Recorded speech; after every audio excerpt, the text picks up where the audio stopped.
서대문 공동체 라디오 서대문 이모저모 천충 사랑인의 진행자 김득희입니다.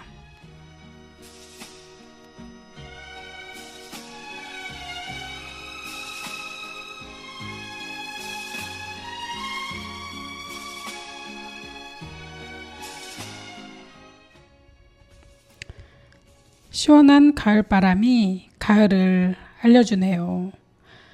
여름에 더위가 남아서 가을인 줄 모르고 더위에 지쳤다 하고 있는 사이에 가을이 벌써 많이 지나가고 있습니다. 우리가 가을을 짧게 느끼는 이유가 뭔가 했더니 이 가시지 않는 더위 때문 아닌가 싶습니다. 올여름의 무더위는 예년보다 길다 보니 올해는 좀 더 그 여름의 더위가 강하게 남아서 이제야 가끔 선풍기를 안 틀고 자기도 하는 것 같습니다. 사계절 모두 소중하지만 추위를 이겨낸 봄과 무더위를 가시게 해주는 가을, 이 두 절기의 행복은 다른 계절에 비할 수 없는 것 같습니다. 모두들 건강 챙기시고 좀 더 활동적인 한 주 되시길 바라며 황규영의 나는 문제없어 듣고 오겠습니다. 이 세상 위에 내가 있고 나를 사랑해주는 나의 사람들과 나의 길을 가고 싶어 많이 힘들고 외롭지 그건 연습일 뿐이야 넘어지지 않을 거야 나는 문제없어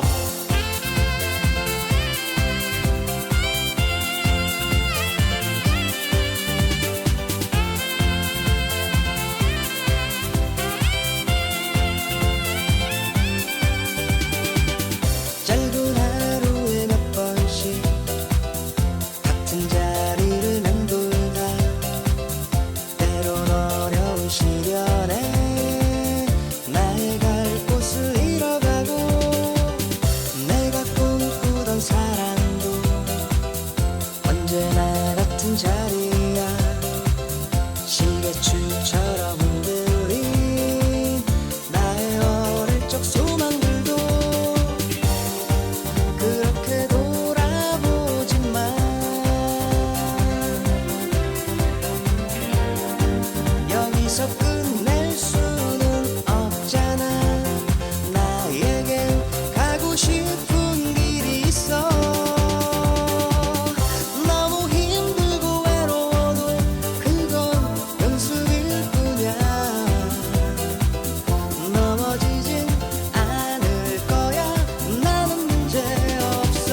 네, 반갑습니다. 네, 오늘- 선생님 반갑습니다. 예, 오늘 천충사랑인의 진행자 소개가 있겠습니다. 네, 김유득입니다. 오래간만에 뵙겠습니다. 네, 선생님 너무 반갑습니다. 네, 천충사랑인의 메인 진행자가 저하고 김유독 그 두 명이 진행하고 있습니다. 네, 저희는 지금 가을이라고 하는 계절에 들어와 있는데요. 네, 진짜 그렇게 심각했던 무더위가 한풀 꺾이면서 지금 뭐 바람도 시원한 바람이 불고 밤에 잘 때도 조금씩 그 선풍기가 아닌 자연의 바람 중에서 시원한 바람이 나오고 에어컨 바람, 그 에어컨 바람에서 우리가 시원함을 이렇게 얻어냈었잖아요. 최근까지는. 그렇죠. 근데 그게 아니라 밖에서 약간 부는 바람이 굉장히 시원하다는 느낌을 받고 있습니다. 네, 네, 그래서 참 가을이 왔구나. 그렇죠. 제대로 느끼는 지금 순간들인 것 같아요. 선생님은 어떠세요? 네. 지금 9월 8일이 24절기 중에 백로인데요. 지금 아침 저녁으로 선선한 바람이 부는 게 계절을 거슬릴 수는 없나 봐요. 그렇게 무덥던 무더위가 조금씩 예, 줄고 그 무더위가 좀 가시고 있네요, 지금. 있네요. 예, 그러니까 네네. 그 선생님이 찾아보셨나 본데 오늘 이제 9월 7일, 8일 정도가 이제 양력으로 백로에 접어든다고 해요. 근데 이 네. 백로라는 뜻이 어떤 건지 혹시 아세요? 우리가 알고 있는 새는 아니에요. 백로가. 그쵸. 예, 새는 이제 뭐 그 다리가 길고 뭐 하얀색 이 외가리과에 속하는 새를 백로라고도 부르는데 이 백로는 이슬로자예요. 그렇죠. 그러면 우리 하얀색 이슬이다니까는 아주 이슬을 예쁘게 얘기하는 건데요. 네. 이게 이제 가을 기운이 완연하고 농작물에 이슬이 맺힌다라고 해서 백로라고 이렇게 이름을 붙여요. 네. 근데 여름에는 진짜 이슬이 맺히기가 쉽지 않잖아요. 무더우니까. 그렇죠. 예, 그렇지만 이제 새벽이 되면 좀 이렇게 맺히긴 하지만 이때부터는 가을 기운에 농작물에 이슬이 잘 맺힌다라고 해서 백로라고 이렇게 부른다고 해요. 네. 지금 이 날씨는 지금 보면은 밤에는 기온이 되게 많이 떨어지고 그 다음에 장마는 물러가고 굉장히 날씨가 좀 습했던 게 없어지는 것 같아요. 선생님도 그런 느낌 드시나요? 아, 네, 그렇죠.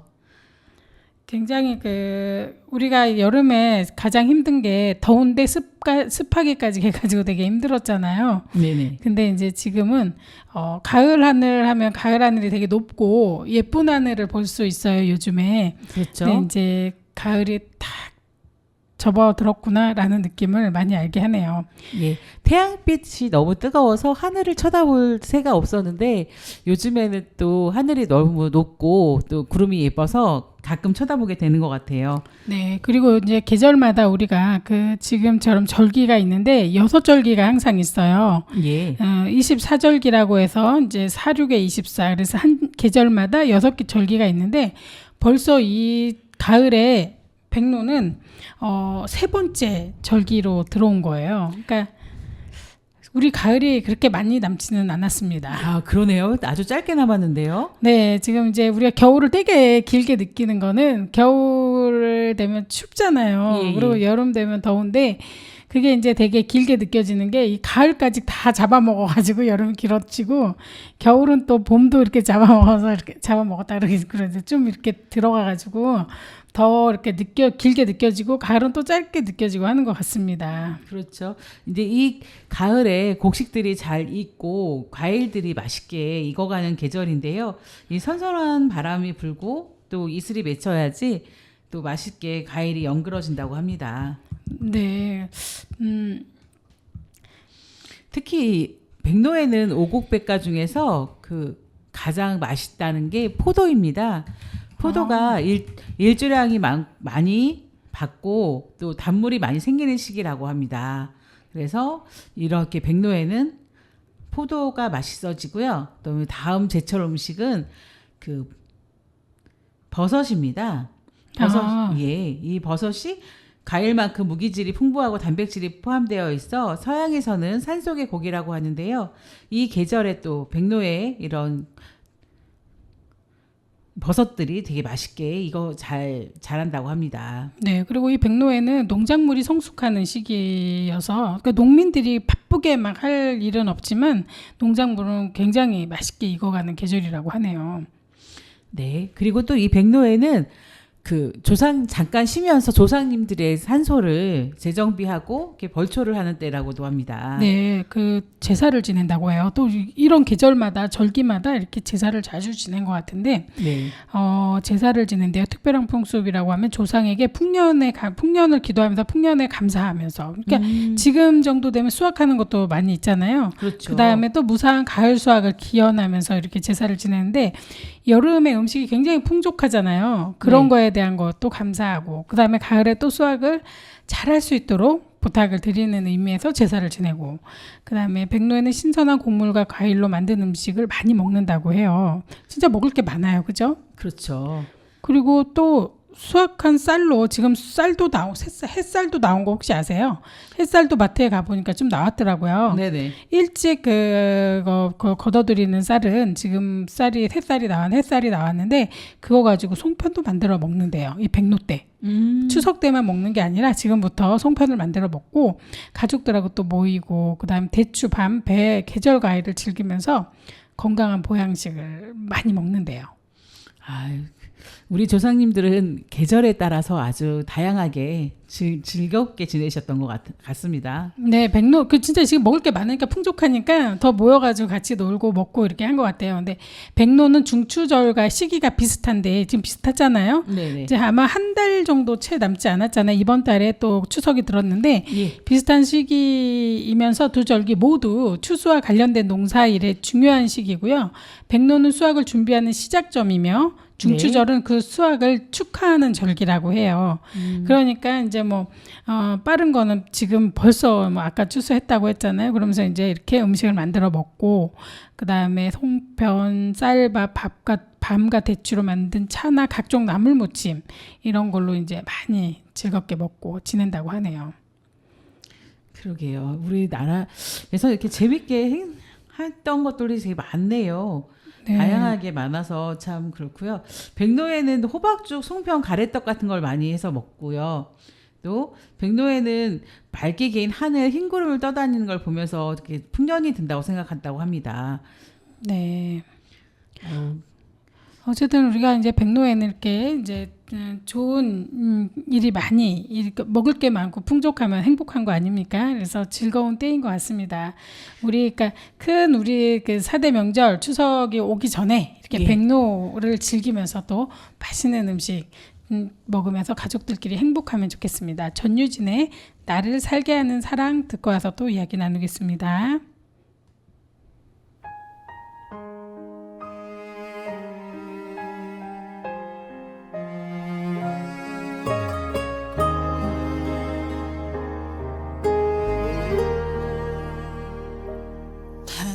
바라보는 것도 사랑,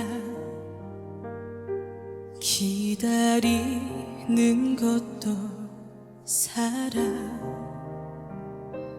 그리움에 가슴이 저린 것도 내게 사랑입니다.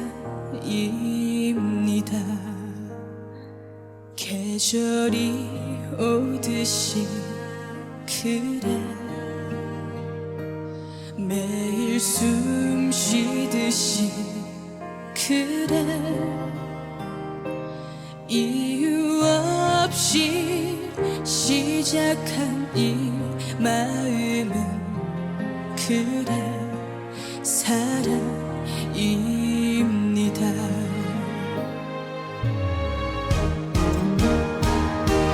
나를 살게 하는 사랑, 아무 이유 없는 사랑, 거기에 있어요. 멀어지지 마요. 내가 아파할게요.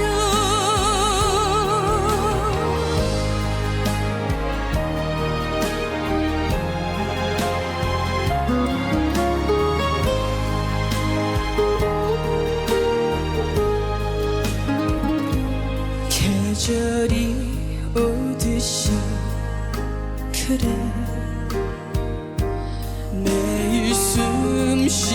듯이 그래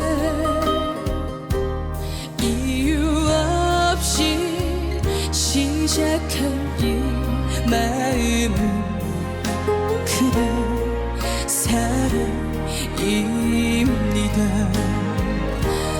나를 살게 하는 사랑 아무 이유 없는 사랑 거기에 있어요. 멀어지지 마요. 내가 아파할게요. 나를 살게 하는 사랑 때론 눈물 같은 사랑 가슴 다 해줘도 놓을 순 없어요. 그래 사랑입니다. 그대 사랑합니다.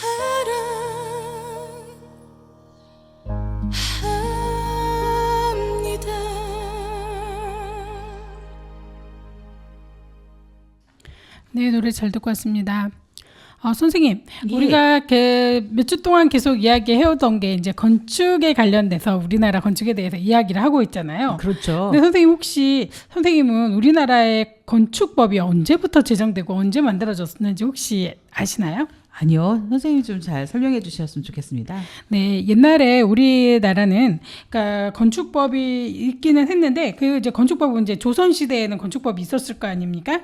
근데 네. 이게 계급에 따라서 건축법이 다르게 그게 적용이 됐어요. 아, 임금님은 몇 칸의 집을 그러니까 임금님은 뭐 몇 칸 그게 제한이 없겠죠. 근데 네, 뭐 그렇죠. 그 양반 중에서도 뭐 벼슬이 얼마 있는 사람들은 뭐 99칸 집이 있다는 걸 들어본 적 있으신가요? 아, 예, 그렇죠. 그러니까 몇 칸, 그 다음에 기둥의 길이는 높이는 얼마 이렇게 제정을 해가지고 집을 지을 수 있었어요. 네. 근데 옛날에는 뭐 땅이 넓고 사람은 그렇게 많지 않았잖아요. 그래서 그렇게 굳이나 이렇게 막 제한이 되거나 이런 건 별로 없었습니다. 다만 네. 그러니까 높은 사람보다 낮은 사람이 더 큰 집, 더 좋은 집을 짓지는 못하는 그런 법이 있었고요. 하지만 그 아무리 낮은 사람들이라도 이렇게 집을 아주 적게 지으라는 그런 거는 규칙은 없었다고 하네요. 제한은 없었어요. 그래서 굉장히 그러니까 뭐 99칸, 뭐 50칸, 뭐 이렇게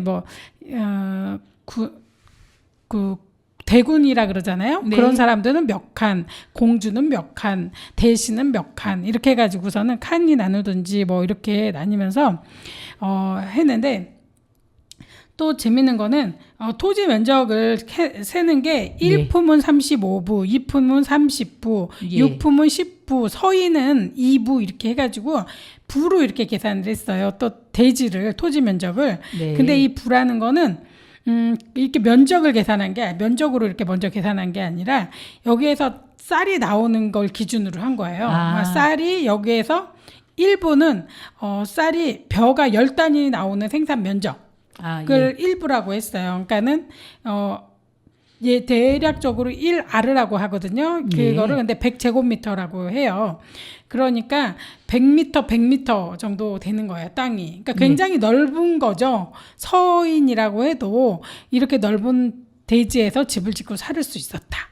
그리고 35부 정도 되면 3,500제곱미터니까 거의 뭐 엄청 큰 집을 짓고 살 수 있었습니다.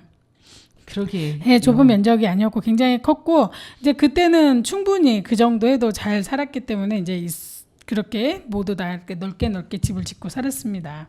그러다가 이제 계속 이렇게 법이 이제 계속 만들어지고 있는데 조선 시가지 계획령이라고 이렇게 나온 법도 있고 그 다음에 조선 총독부 그 일본에서 우리나라 예. 땅을 이렇게 많이 막 뺏어가고 막 이렇게 재정비하고 이렇게 하기 위해서 도로 규칙을 제정했어요. 네. 1913년에 시가지 건축 취체 규칙이라고 해가지고 시가지 건축 취체 규칙은 전국적으로 실시하는 건축 규칙의 일종으로 당시 일본 본토의 각 지방과 식민지 조선의 각 지방에 시행되던 건축 규칙의 영향을 받아서 이렇게 만들어진 법이에요. 그래서 이제 우리나라는 일본에서 원하는 대로 이렇게 만들어지는 거죠. 뭘 그렇죠. 하더라도. 네. 이렇게 되다가 이제 우리가 그 독립을 했잖아요. 독립하고 그다음에 이제 이렇게 계속 지나면서 우리가 이제 또 법을 만들어요. 법을 만드는데 그게 조선 시가지 계획령이라고 예. 해서 이제 법을 만들어 가지고 이렇게 오는데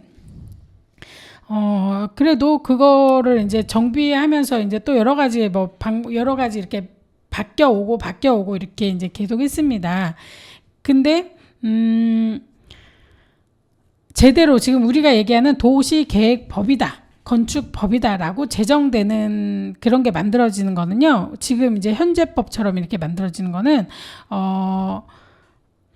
1948년 대한민국 정부 수립 이후에 시가지 계획령으로 존속되었던 그 법이 1962년도에 도시계획법과 건축법이라고 해서 건축법이 이렇게 제정이 돼요. 그래 만들어집니다. 그래서 이제 우리나라에 건축을 하기 위해서는 이 법을 따라야 돼요.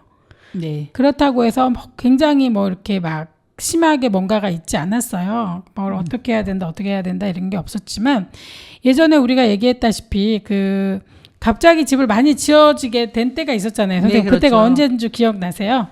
1970년대쯤 돼가지고 그 68년도에 김신조가 넘어왔잖아요. 우리나라로. 그래서 네네. 이제 북한에서 우리나라에 쳐들어올지도 모른다는 그 두려움을 갖고 있는 사이에 또 이제 그 서울이 굉장히 발전을 하게 돼요. 그렇죠. 그러면서 서울의 집이 자꾸 우후죽순적으로 계속 만들어지는데 좁은 공간에 자꾸 많이 만들어지는 거죠. 옛날에는 넓게 지었고 옆집이든 뭐든 이런 게 뭐 일조건이 필요해요. 조망건이 필요해. 그런 거 아예 없었잖아요. 그렇죠. 그런 거 관심 없이 넓게 널찍 내 집 옆에는 별로 집이 없이 이렇게 살다가 갑자기 서울이 발전하면서 좀 가까이 집이 지어지기 시작을 하는 거죠. 그러다 보니 이제 법을 만들어야 되겠다라고 해서 이제 그 법이 만들어지고 이렇게 점점 현재 법처럼 이렇게 나오게 됩니다. 선생님은 이렇게 법이 천천히 만들어지고 그 우리가 통일돼서 나중에 만들어졌다는 거를 들어본 적은 있으세요? 저 선생님이 설명해 주셔서 좀 잘 듣고 있습니다. 네. 예, 기존에는 잘 몰랐었고요. 이렇게 저희 건축법이 1962년 1월 20일 날 새로 태어났다고 것도 알게 되었습니다. 네.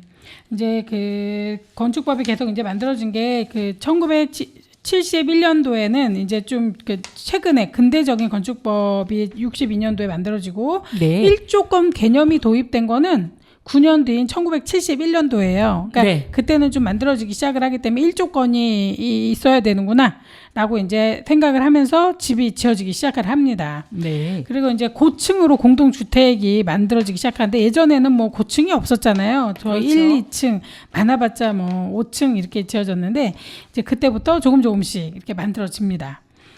그리고 이제 인접 대지 경계선과의 거리, 건축물의 높이 이런 것도 이제 만들어지게 되는데 인접 대지 경계선의 수평 거리의 1.5배, 진북 방향으로는 8m, 기타 방향은 17m를 더한 높이를 초과할 수 없다라고 얘기를 해요.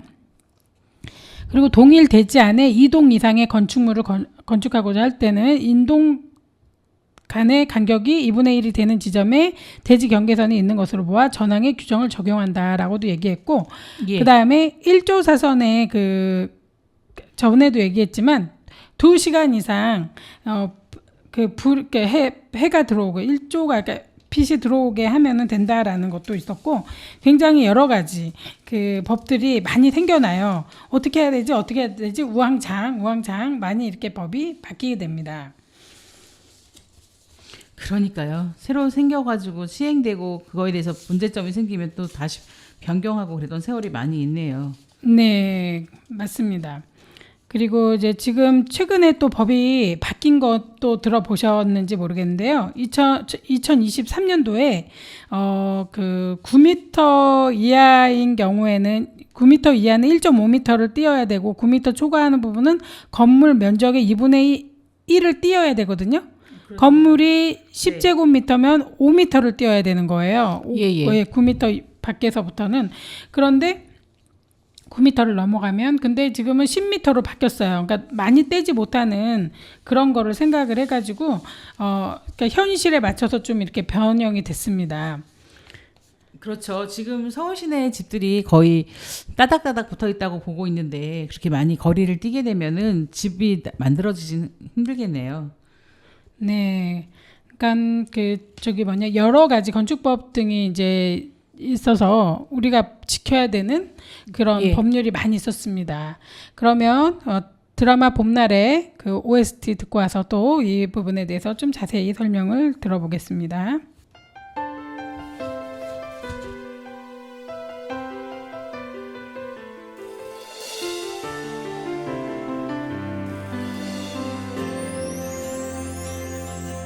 나도 모르게 그댈 사랑한단 말해줘. 들리지 않나요 나의 고백이. 너무 멀리 있어서 기억이 흐려져서 지금 내 눈물도 모르는 거죠. 영원히 그대 하나만 바라보는 나. 그들보다 행복할까봐 조금 더 오래 울고 그대를 떠나오던 그날을 반성도 하고 어김없이 내일로 가는 시간을 미워하고 가끔은 그 시간에게 부탁하죠. 오늘 하루만은 쉬라고. 나도 모르게 그대 사랑한단 말해줘. 들리지 않나요 나의 고백이. 너무 멀리 있어서 기억이 흐려져서 지금 내 눈물도 모르는 거죠. 영원히 그대 하나만 바라보는 나. 눈이 내리는 이 거리도 사랑한 내 얼굴도 그대로 모두 지운 채 웃고 있죠. 어쩌면 그게 편할지도 몰라요. 나도 모르게 그대 사랑한단 말해줘. 들리지 않나요 나의 고백이. 너무 멀리 있어서 기억이 흐려져서 지금 내 눈물도 모르는 거죠. 영원히 그대 하나만 바라보는 나.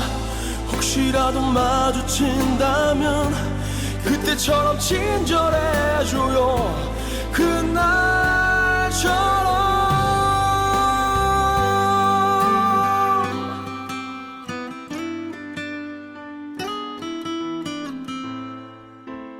나만 혼자 돌아서면 돼. 그대 두 눈을 보고 매일 꿈을 꾸던 나 다신 어디서도 찾을 수 없죠. 둘이 만들던 얘기 모두 잊어야겠죠. 다른 사랑을 또 기억하려면 하나라도 남김없이 지울 수 있게. 많은 사람 속에 숨어버리죠.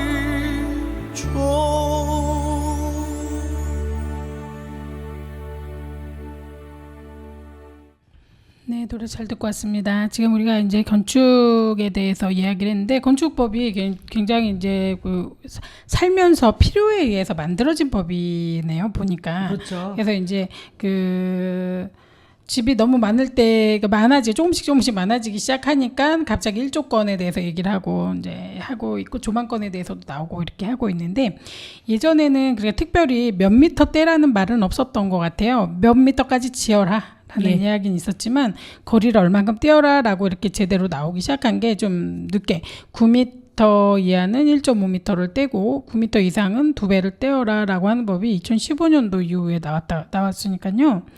그 전에 법들은 그렇게 막 까다롭진 않았었던 것 같아요. 그래서 예전에 제가 말씀드렸잖아요. 2시간의 햇빛을 네, 1조가 그렇죠. 있어야 된다고 했는데 그런 법도 있었고 그게 이제 같은 대지 안에 도동을 만들 경우에 그게 적용되기도 하고 일반적일 경우에는 적용이 됐는지까지는 제가 아직은 확인이 좀 힘들긴 하거든요. 전에는 이제 일반적인 것도 다 되는 줄 알았는데 그건 아닌 것 같습니다. 정정을 하겠고요. 근데 혹시 더 저가 알아봐야 될 부분이에요. 그 부분은. 근데 이제 그런 법도, 그러니까 법령이 예. 정확하게 이렇게 거리를 그러니까 잘랐던 게 아니라 예전에는 뭔가 이렇게 좀 융통성 있게 이렇게 돌아갔던 것 같아요. 그러니까 그렇죠. 피해를 주지 않으면 괜찮고 피해를 주면 안 된다라는 이런 게 있어서 그리고 이제 정북 방향에 그 집이 없어서 내가 북쪽에 있으면 그 사람한테는 그 내 북쪽이지만 그 사람에게는 또 남쪽일 수 있거든요. 남쪽이니까 남쪽이고 나한테는 예. 북쪽이잖아요. 그러니까 제가 그 사람을 햇빛을 못 받게 하면 안 되기 때문에 북쪽에 건물이 없을 경우에 높이 제한이 별로 없이 지을 수가 있어요. 그래서 그것도 여러 가지 방법이 있기 때문에 땅을 고르거나 우리가 집을 지을 때 이런 부분은 조심해야 됩니다. 그렇죠. 네. 그리고 이제 우리가 저기 불법 건축물에 대해서 계속 이야기를 나눴었잖아요. 네. 네, 불법 건축물에 대해서는 우리가 이제 조금 더 연구를 많이 해봐야 되는데 계속 얘기가 나오고 있는 이야기지만 불법 건축물은 너무나도 우리나라에 지금 많이 존재하고 있고요. 그다음에 그 불법 건축물이 우리나라에 얼마나 있는지 혹시 아십니까? 글쎄요. 아직 찾아보질 못했네요. 네, 그 우리 서대문구에만은 4천 가구가 지금 벌금을 내고 있어요. 네. 근데 지금 뭐 위반 건축물 같은 경우에는 4천 가구가 되는데 뭐 억 단위로도 돈을 내기도 한다고 또 저번에 찾아봤더니 얘기를 했잖아요. 예. 근데 이게 문제가 뭐냐면 불법 건축물이 만들어지는 게 최근에 지어져서 만들어지는 경우도 많지만 몇십 년 전에 예전의 건축법을 따라서 지었다가 최신의 건축법에는 그게 안 맞춰서 그 불법 건축물이 되는 경우도 가끔 있어요. 그렇죠. 근데 예전의 법을 따른다면 불법이 아닌데 최근의 법을 따르면 위반 건축물이 되는데 더 중요한 거는 그 건축가에서 불법 건축인 게 확인이 됐을 경우에 예. 옛날에 지어진 거를 신경을 쓰지 않고 최근에 불법 건축이 됐다라고 신고를 해버려요. 구청 스스로가. 그렇죠. 그래가지고 불법인 게 잘못된 거잖아요. 지금 지으면 그렇게 지으면 안 되잖아요. 건축법에는. 그렇죠. 근데 지금 지어진 것처럼 하니까 범법자가 되는 거죠. 예를 들어 사람이 범법자가 아니라 이 건물이 범법자가 돼서 범법 건물이 되는 거예요. 그래서 벌금을 내기 시작하는데 이거는 문제가 좀 있습니다. 왜냐하면 허가 받을 때 승인 받을 때 지어질 때는 문제가 없었던 건데 최근 법으로 체크를 하면 불법이 됐을 경우에 위법 건축물이라고 표시가 되는 경우들이 있기 때문에 이 부분에 대해서는 확인을 하고 그 다음에 그 건축물이 지어진 연도와 그 상황을 다 확인한 후에 그 건축법에 위반됐거나 하면 이거에 대해서 벌금을 물리는 게 정당하고 혹시라도 그 부분이 아니라면 그 벌금을 부과하는 거는 문제가 있다고 저는 생각을 하거든요. 그렇죠. 근데 솔직히 지금 최근에 뭐 이렇게 불법인 거 위반 건축물이 된다는 거 알면서도 짓는 분들도 가끔 있을 거예요. 네. 저 집도 하고 이 집도 했는데 나는 왜 못해? 라고 하면서 하는 경우가 있는데 지금의 법에서는 안 되는 거니까 하면 안 됩니다. 네, 그렇죠. 그러니까 건축 허가를 받을 때 정확하게 확인을 받으면서 이거 해도 되는지 하면 안 되는지 확인을 하고 그 다음에 내 용적률과 그 건폐율 이런 거를 다 확인을 한 다음에 만들어야 되지. 최신에 지어진 것들은 불법 건축을 하게 되면 문제가 되는 건 100% 맞아요. 하지만 예전 건축법을 따랐던 건축물들은 당연히 예전 건축법을 잘 따랐기 때문에 불법이라고 지금 받아주면 안 되고 그거를 그 건축물 대장에다가 글을 올릴 때 최신의 건축했다 얘네가 불법으로 이렇게 글을 많이 올리는 경우가 있더라고요. 아, 그런가요? 네, 예. 그렇게 하면 안 된다고 저는 보고 있습니다. 네. 그거는 아니죠. 그러니까는 행정이 아무리 힘들고 불편해도 문제가 되지 않도록 이게 문제가 될 수 있거든요. 그렇죠. 그리고 이제 그리고 지어진 그때로 만약에 그게 그 당시에 지어진 그때 그게 불법으로 그때도 불법이어서 지어진 위반 건축물이라고 하면 그때 지어진 걸로 계산을 해가지고 벌금을 책정을 할 경우에는 발생연도 조정이라고 해가지고 예. 그 금액을 저렴하게 지금 나온 금액보다는 훨씬 저렴하게 주민들에게 벌금이 이행강제금이 나오거든요. 근데 그게 지금 솔직히 시행되고 있지 않는 경우가 되게 많아요. 발생전도 조정을 하는 게 아니라 지금 문제가 생겼다고 이렇게 해서 진행이 되기 때문에 그리고 실질적으로 발생 연도 조정은 구마다 좀 다르게 하고 있는 것도 있는 것 같습니다. 실질적으로 그게 공평하게 모든 사람들한테 시행돼야 되지 않을까 싶은 생각이 듭니다. 네, 적용이 지금 공평하게 되지 않고 있는데 이거는 좀 문제가 있는 거죠. 우리는 같은 나라의 국민이고 서울에 살고 있는 사람인데 불구하고 그렇죠. 무슨 구는 어떤 구는 발생연도 조정을 해주고 어떤 구는 발생연도 조정을 안 해준다. 이거는 형평성의 문제가 커지는 게 아닌가 이런 생각이 듭니다. 그래서 가능하면 우리가 이제 위반 건축물일 경우엔 발생연도 조정을 해서 그 금액을 좀 줄여야 되겠고 또 더 중요한 거는 그때 당시에 건축법을 지킨 건물이라면 위반 건축물이라고 낙인을 찍는 거는 그런 거는 하면 안 된다는 생각이 들고 있습니다. 그리고 위반 건축물에 대해서 매년 이행 강제금이 납부되는데 요즘에는 그렇지 않은 것 같습니다. 1년에 지금 두 번 나오고 있어요. 이전에는 한 번씩 나왔는데 그렇죠. 두 번씩 나오고 있어서 굉장히 국민들한테 피해를 많이 주고 그다음에 이렇게 건물이 불법으로 지어진 데 살고 있는 사람들이 잘 사는 사람들은 아닙니다. 그렇죠. 그렇기 때문에 서민들에게 큰 안 좋은 영향을 주고 있기 때문에 문제가 되는 거고요. 그리고 2023년 4월 24일 이전에 지정된 위반 건축물은 최대 5회까지만 납부하고 그 이외에 지정된 경우에는 그 위반 사유가 해결될 때까지 계속 납부가 그게 몇 해야 년도 되는 기준이라고 상황이다. 하는 거죠, 지금? 예? 그게 몇 년도라고요? 몇 년도? 2023년 4월 네네. 23일 이전. 2023년도부터는 이게 변경이 됐어요. 2023년도 이전에 그 확인된 거는 그러면은 그 5번만 내고 끝난다 이 말씀이신 건가요? 예. 근데 이제 그 이후에는 이제 그게 잘 처리가 될 때까지 계속 납부를 하게 된다고 합니다. 네, 굉장히 이게 사람들을 힘들게 하는 법인데 그 국민들이 지금 뭐 얼마나 많은 사람들이 이렇게 피해를 많이 보고 있는가 하면은 뭐 광역단체 이렇게만 봐서도 예. 지금 뭐 경기도는 4만 7천 건, 서울은 3만 3천 건, 부산은 3만 4천 건 정도가 이렇게 최근 3년간에 이렇게 나왔어요. 그러니까 불법 건축물이 됐습니다. 이게 지금 2020년부터 계속 이제 3년 동안 이렇게 체크한 건데 이게 중요한 게 뭐냐면 이렇게 많이 나온다는 거는 정말 이게 모든 사람들이 불법을 저지른 거 아니면 아예 그냥 이게 불법이 아니었을 수도 있다는 거를 전제하에 건축법을 전부 찾아보고 건축사들 많은 그 전문가들을 불러서 건축사들이나 이렇게 예전에 건축을 많이 했던 분들을 모아서 확인을 해봐야 될 것 같습니다. 그렇죠. 제가 예전에 건축하셨던 뭐 1990년대, 80년대 그 건축을 하셨던 건축사분들을 좀 만나봤을 땐 그분들은 의아해했어요. 그거 불법 아닌데 이렇게 얘기를 하는 경우가 많이 있었습니다. 그리고 그렇죠. 그 전에는 그게 건축법에 해당해서 지은 건물이었으니까요. 근데 네. 현재 시점에서는 또 아니다라고 말을 해서 문제가 되는 것 같습니다. 네, 그렇죠. 그리고 이제 뭐 그 지적선에서 건축물을 짓는 게 50cm는 띄어야지 되거든요. 예. 그런데 그거를 안 띄고 지을 수 없다.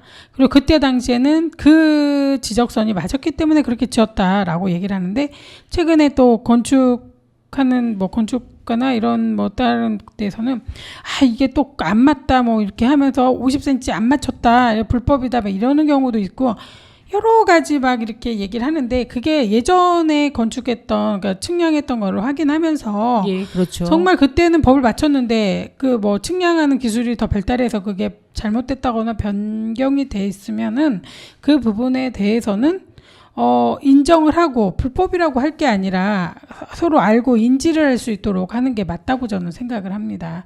또 지금 법이 또 100%라는 거는 없지 않습니까? 또 시대에 맞게 또 또 변화가 바뀔 수도 되는 거죠. 있어요. 그렇죠. 지금이 또 완벽한 그게 아닐 수도 있고. 네. 이 지금 뭐 서울만 해서도 최근에 3년간 전체 이행 강제금의 43%에 달하는 경우가 이제 3년간에 이게 나온 건데요. 이게 6,440억 원을 부과됐대요. 그 정도로 굉장히 많은 그 벌금이 이렇게 나오고 있어요. 국민들한테서. 국민들한테 필요한 세금을 이행 강제금으로 다 걷어들이고 있는지 모르겠습니다. 아이고 참. 네, 그러니까 3년 동안에 이행강제금 거둔 게 지금 전체 이행강제금의 43%나 된대요. 서울에서 지금 하고 있는 게. 그러니까 서울이 왜 그러겠습니까? 그때 당시에 1970년대, 80년대, 90년대 이제 그 서울이 이렇게 붐이 돼가지고 커지면서 건물이 많이 지어졌을 때, 그러니까는 좀 건축법이 살짝 그때는 없다가 만들어지는 상황이었기 네. 때문에 이렇게 문제가 이제 되는데 그때 당시에 법에 특별한 문제가 없는지 한 번 더 확인한 다음에 큰 문제가 없다면 이 부분은 시정을 해주시고 또 벌금을 좀 낮추고 그 다음에 뭐 만약에 이 건물에 대해서 불법적인 건물을 헐었을 때 문제가 없다면 건물에 문제가 없다면 헐어도 되지만 그게 아예 헐 수 없는 상황이라면 뭔가 방법을 찾아주시기를 부탁드립니다. 그러면 돈 깁슨의 Sea of Heartbreak 듣고 와서 또 이야기 나누겠습니다.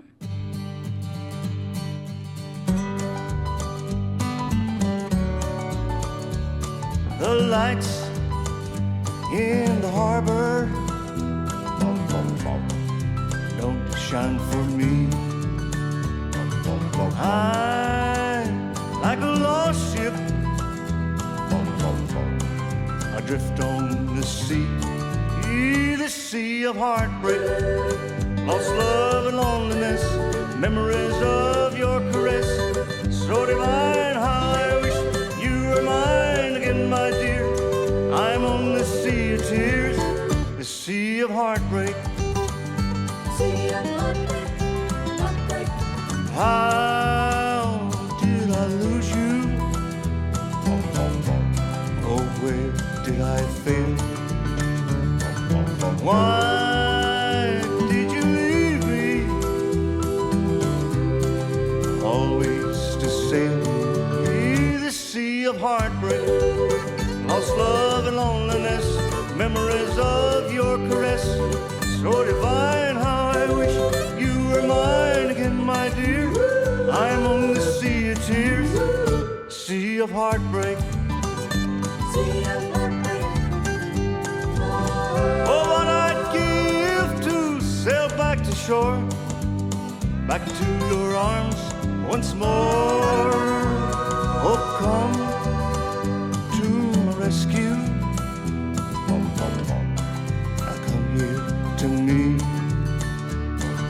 Take me, keep me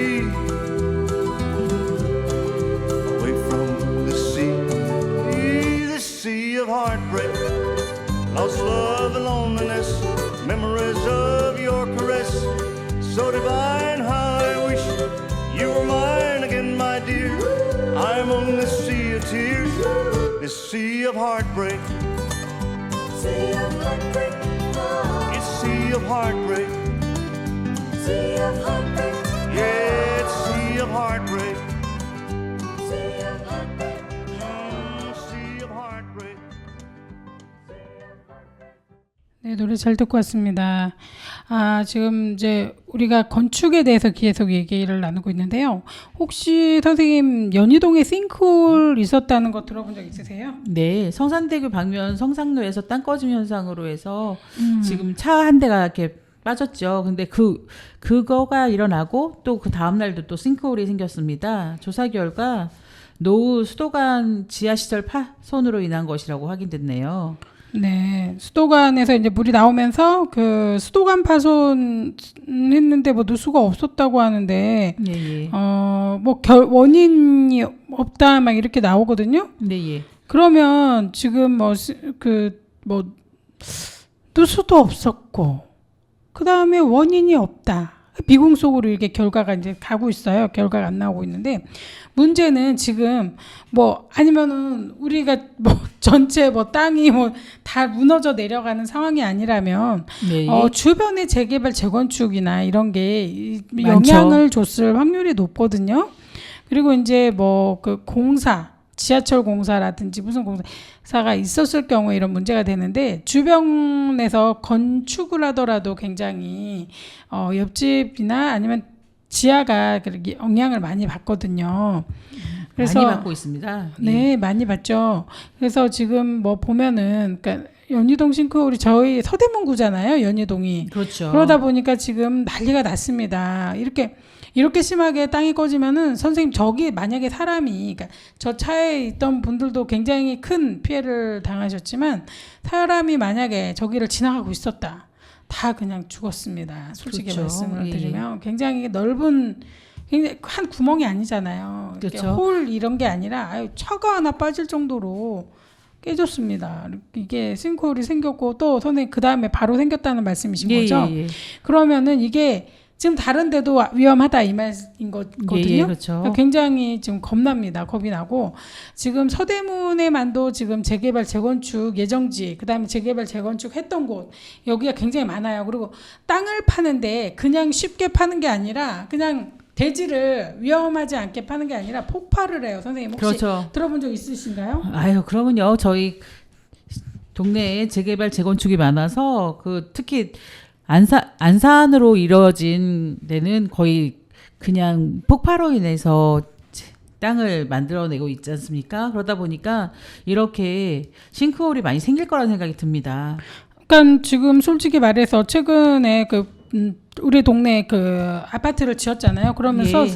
굉장히 많은 폭발을 했습니다. 제 생전에 그렇게 폭파하는 건 많이 못 봤어요. 영화 볼 때는 한 번씩 팡팡 터지지. 그렇죠. 또 다리 부수고 뭐 이렇게 하면서 뭐 전쟁 때 다리 못 내려오게 하려고 폭파하는 건 맞지만 아파트 짓겠다고 저렇게 폭파하는 건 저는 본 적이 없거든요. 예전에 뭐 한양 아파트 짓고 막 이럴 땐 폭파하는 거 저 못 봤어요. 그렇죠. 그리고 그냥 아파트가 다 지어졌는데 이번에 서대문구에는 이제 프루지오를 지을 때는 거의 뭐 폭약을 예. 굉장히 많이 넣어가지고 이렇게 터트리는 기준이 있다고 그러는데요. 주택들이 10m 전방에 다 있는데 불구하고 엄청난 폭약을 넣어가지고 계속 하루 이틀 아니라 굉장히 긴 시간 예. 폭약을 터트리면서 산을 깨냈거든요. 그렇죠. 산을 부숴내고 뭐 경사가 한 35도 40도 되는 것 같았는데 거기가 거의 평지로 만들어가지고 지금 지었지 않습니까? 네, 그렇죠. 그 정도로 이렇게 아파트가 지어졌는데 중요한 거는 이러면서 주변 집들이 굉장히 피해를 많이 봤어요. 그리고 저희 같은 경우도 거의 뭐 그걸로 인해서 계속 누수가 시작되다가 지금은 뭐 천정이 쏟아져 내리는 상황과 사태까지 벌어졌습니다. 근데 이 부분에 대해서 그러니까 재개발 재건축이 너무 많이 이루어지고 있는데 이 부분에 대해서는 많은 생각을 안 하고 싱크홀이 생기면 그제서야 좀 생각을 하는. 그렇죠. 근데 지금 나라에서도 사람들이 많기 때문에 집을 많이 지어야 된다고 해서 아파트를 더 공급하겠다고 하는데 실질적으로 이렇게 땅 꺼짐 현상도 생기고 또 집을 짓는 집 부근에 살고 있는 주택에 대해서 피해는 전혀 보상이 되지 않고 그냥 그 집이 깨져 나가도 별 관심이 없는 현실이 참 마음이 아픕니다. 네, 맞습니다. 그리고 지금 우리 그 한양 아파트 쪽 말고 바로 건너편 있잖아요. 그러니까 네. 그 인왕산 현대가 있는 인왕 아파트 쪽이 곧 이주를 해요. 재개발 그렇죠. 재건축을 하기 위해서 이주를 시작하거든요. 네. 그러면 지금 거의 그 지역은 안 지어지는 공간이 없어요. 사방팔방 이렇게 돌아서 전부 그렇죠. 아파트가 지어지는 상황이거든요. 그러면요. 그러면 그러면서 이렇게 대지를 많이 파내고 지하 주차장을 만들고 이러면서 그리고 또 산이 우리가 지금 거의 분지잖아요. 산과 산 사이에 이렇게 쌓여 있는 공간인데 거기에 산들을 다 부셔낸다고 하면 정말 대지가 안전할까? 라는 생각이 듭니다. 지진이 났을 때도 이렇게 격차가 생기는 이유는 땅이 갈라지기 때문이거든요. 그렇죠. 근데 땅이 찢어지고 갈라졌을 때 거의 뭐 지진으로 인해서 큰 피해가 나는데 아파트 지으면서 거기를 다 깨내고 부수고 폭파하고 하면 그거는 영향이 정말 없을까 주변 집에 이런 생각이 많이 들고 왜 주변 집에 대한 관리 감독은 없을까? 그렇죠. 왜 없을까라는 생각이 굉장히 많이 들어요. 이거는 주변에 살고 있는 사람들한테는 그 소음 공해나 분진 그다음에 성면 이런 게 중요한 그것도 굉장히 중요하지만 그것보다 더 중요한 거는 제 건물에 생기는 누수와 집의 갈라짐 현상이 더 심각한 문제가 되는 것 같습니다. 집이 망가지고 있는데 그거에 대해서는 전혀 아무런 행정적으로나 뭐 관심을 갖지 않는 것이 더 문제인 것 같습니다. 왜 관리 감독을 하지 않고 우리가 예전에 뭐 보면은 찰흙으로 이렇게 뭘 만들잖아요. 네. 인형을 만들어도 사실 그 우리가 뼈대를 만듭니다. 철사로 이렇게 돌돌 감아서 그 뼈대를 만들고 위에다가 이렇게 덧붙이기 해서 사람을 만들든지 뭘 만들기도 하고 아니면 그냥 도자기에 그릇을 만들기도 하는데 그랬을 경우에 속에 철이라도 들어있으면은 덜 깨지지만 그렇지 않고 그릇만 있으면은 사실 조금만 잘못해도 이렇게 금이 가거나 깨져버립니다. 그 접시가 그릇이나 그럴 경우에는 아예 못 쓰는 거잖아요. 그런데 이 부분에 대해서 지금 우리는 한 대지에 이렇게 그 바위나 아니면 이렇게 대지에 이렇게 연결이 돼 있는데 그 부분을 다 폭파했을 때 옆집들의 영향이 없을 거다라고 생각하는 게 문제고 그렇죠. 그다음에 그런 거에 대해서 좀 고민을 하면서 대책을 세우지 않고 재개발 재건축 허가가 계속 나온다면 이렇게 연희동의 띵크홀 같은 게 더 이상 안 생긴다라는 보장이 전혀 결코 없을 거라고 저는 생각합니다. 네. 그럴 것 같습니다. 지금 실질적으로 피해가 있는 거에 대해서 눈에 보이는 것만 수습하려고 급급하지 마시고 앞으로 현재 생겨져 있는 것도 신경 쓰지만 또 새롭게 발생될 피해에 대해서도 좀 신경을 쓰셨으면 좋겠습니다. 네, 지금 정말로 땅꺼짐 현상이 너무 많이 지금 진행이 되고 있어서 걱정입니다. 지금 뭐 당진에서도 싱크홀이 발생됐던 거 혹시 들어보셨는지 모르겠는데 우리나라의 싱크홀이 굉장히 많이 지금 발생하고 있어요. 그리고 뭐 영화에서나 이걸 볼 것 같다라고 사람들은 얘기하는데 그런 게 아니라 충남 당진에서도 옛날에 공터에 주차되어 있던 차량이 아예 싱크홀로 차 반절이 빠졌었어요. 예, 그때도 사람들이 굉장히 놀라가지고 이게 뭐 영화냐 이렇게 막 얘기를 했는데 우리는 그냥 그 자가용이 다 들어가 버렸거든요. 그렇죠. 반절만 들어간 게 아니에요. 이거는 아예 그냥 어이가 없어서 헛웃음밖에 나오지 않는데 이게 국내 석회암지대 남한 면적이 18%를 차지하고 있다고 하는데 뭐 그런 것도 있고 하지만 주변에 그 재개발 재건축으로 인해서 굉장히 많은 피해가 이렇게 발생되고 있습니다. 여러분들이 더 이상 이런 일이 없도록 하기 위해서는 행정에서 좀 더 많은 관심과 이렇게 이 부분에 대한 대책을 마련하는 게 필요할 것 같습니다. 선생님 오늘 벌써 이렇게 방송 마무리할 시간이 됐습니다. 마무리 말씀 부탁드리겠습니다. 네. 오늘 가을이 시작되는 백로입니다. 백로에 우리 건강 잘 챙기시고요. 또 다음 방송에서 또 뵙겠습니다. 네, 우리 지금 우리나라에 정말 여러 가지 문제가 많이 있긴 하지만 이 재개발, 재건축 아니면은 신축 건물들로 인해서 주변에 그 피해를 많이 보는 그 경우가 많고 또 땅 꺼짐은 물론이거니와 건물이 무너져 내리는 경우도 여러 번 있었습니다. 이 부분에 대해서 좀 더 다음 시간에도 또 같이 함께 이야기를 나눠보겠습니다. 그리고 오늘 끝곡으로 김용님의 사랑님 들으면서 마무리하겠습니다. 감사합니다.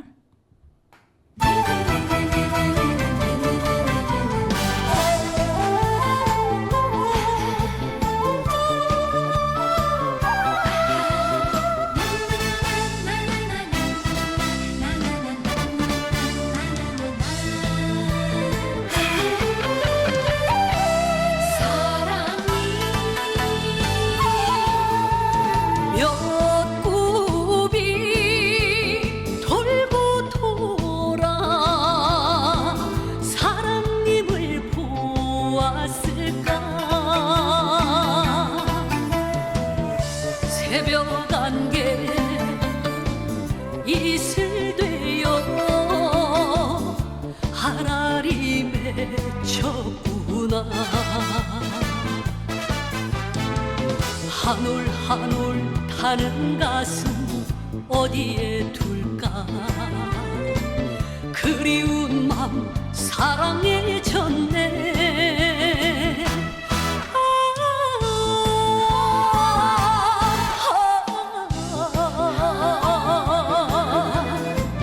안타까운 내 님이여 저구름에 몸을 실어 둥실둥실 띄워볼까. 저 바람은 내 맘 알까. 펑물 같은 이 내 심정